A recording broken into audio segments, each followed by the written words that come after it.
Hello friends, welcome to my channel. నేను మీ వాసకృష్ణ. మంచి వెరైటీతోనే మీ ముందుకు వచ్చేసాను. ఏంటి ఆ వెరైటీ అంటే చూస్తుంటేనే మీకు తెలిసిపోతుందండి.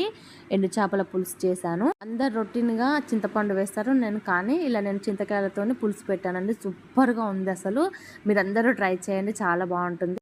ఇలా హాఫ్ కేజీ వరకు నేను పచ్చింతకాయలు తీసుకొని మంచిగా కడిగిన తర్వాత స్టవ్ ఆన్ చేసుకొని ఆ బౌల్లో వేసి పెట్టి ఒక 15 నిమిషాలు ఇలా ఉడికించుకోవాలి. చూడండి, వీడియోలో చూపించే విధంగా స్లో ఫ్లేమ్ హై ఫ్లేమ్ ఇలా దగ్గరుండి ఉడికించుకోవాలి.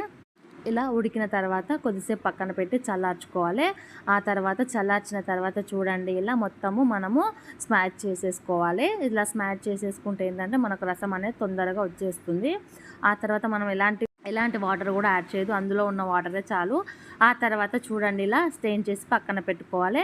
నేను 2-3 వరకు ఎండు చేపలు తెచ్చుకున్నాను ప్యాకెట్లో. మాకు ఇలా కుళ్ళ దొరకవు అనమాట, ఇలా ప్యాకెట్స్ దొరుకుతాయి. సో ఇలా నేను కొద్దిగా లైట్గా వేయించి పక్కన పెట్టుకున్నాను. ఆ తర్వాత ఒక హాఫ్ కేజీ వరకు ఉల్లిపాయలు కట్ చేసుకొని పక్కన పెట్టుకున్నాను.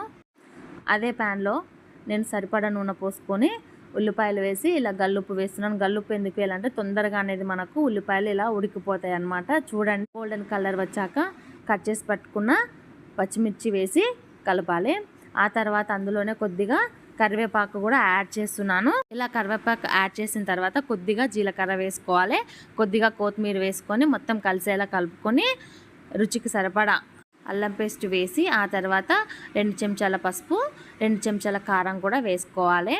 ఇలా కారం వేసుకున్న తర్వాత 10-15 నిమిషాలు ఇలా మగ్గించుకున్న తర్వాత మనం వడగట్టు పెట్టుకున్న మనం స్టెయిన్ చేసి పక్కన పెట్టుకున్న పులుసుని ఈ మిశ్రమంలో వేసి యాడ్ చేసేసుకోవాలి.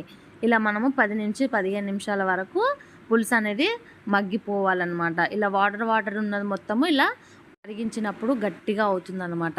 ఇలా గట్టిగా అవుతానే మనము ఇలా 1 చెంచా జీలకర్ర మెంతుల పౌడరు, ఆ తర్వాత 1 చెంచా ధనియాల పౌడర్, అందులోనే ఫైనల్గా గరం మసాలా కూడా యాడ్ చేస్తున్నాను.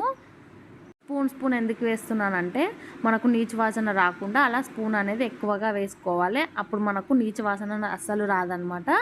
ఇలా ఫైనల్గా కొత్తిమీర వేసి మగ్గించుకోవాలి. ఆ తర్వాత మనము వేయించి పెట్టుకున్న ఇలా వెండి చేప ముక్కలు అందులో వేసి కలుపుకోవాలి. చాలా బాగుంటుందండి. వెండి చేపలు తప్పకుండా కడగాలి. ఫైనల్గా కడిగితే ఏంటంటే మనకున్న దాంట్లో ఉన్న అనేది బయటికి వెళ్ళిపోతుంది. ఆ తర్వాత మనకు ఎంతో ఇష్టమైన పచ్చింతకాయలతో చేసిన వెండి చేపల పులుసు అండి, చాలా బాగుంటుంది. ఈ వీడియో మీకు నచ్చినట్టయితే ప్లీజ్ లైక్ చేయండి, షేర్ చేయండి, కామెంట్ అయితే అస్సలు మర్చిపోకండి. మీకు ఇలా ట్రై చేసి చూడండి.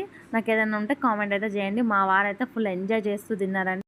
థ్యాంక్ యూ అండి, థ్యాంక్ యూ సో మచ్. చాలా బాగుంది, కానీ చాలా వెరైటీ